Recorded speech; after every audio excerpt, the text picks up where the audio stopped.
বলতেছি অনেকে আমাদেরকে কোশ্চেন করেন যে আজারবাইজানে কিভাবে আসা যায় ভিজিট বিষয়। যারা মালয়েশিয়া, মিশর এবং সৌদি আরব, কুয়েতে আছেন, মানে যেখানে যেখানে, ইন্ডিয়াতে অনেকে আছেন, যেখানে যেখানে আপনার আজারবাইজানে এম্বাসি আছে, তাদেরকে আমরা বলবো যে আমরা এখানে লোকাল আজারি পার্সন দ্বারা অথেন্টিক ইনভিটেশন লেটার দিতে পারবো। এগুলো ইমিগ্রেশন সার্ভিস থেকে আপনার লিগালাইজেশন করে, তারপর হচ্ছে স্ক্যান কপির মাধ্যমে, এমনকি কিউআর কোড থাকবে অথেন্টিক।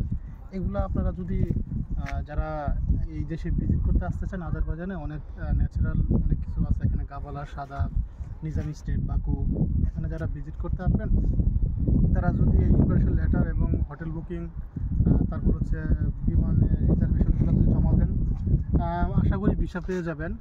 যারা অনেকগুলো দেশে ঘোরা আছে, ট্রাভেল হিস্ট্রি ভালো আছে, তারা ইজিলি এই ভিসাটা ভিজিট ভিসা আপনারা আসতে পারবেন। এটা আজারবাইজান এম্বাসিতে বেশি কিছু চায় না, কিন্তু আপনাদের প্রপার ওয়ে তাকাইতে হবে। যদি জাস্ট একটা ইনভিটেশন লেটার লাগবে, লোকাল অথরাইজ পার্সনের মাধ্যমে ইনভিটেশন লেটারটা আপনারা যদি সাথে অ্যাড করতে পারেন ডকুমেন্টসের সাথে, ইনশাল্লাহ আপনারা ভিজিট ভিসা পেয়ে যাবেন। আসসালামু আলাইকুম।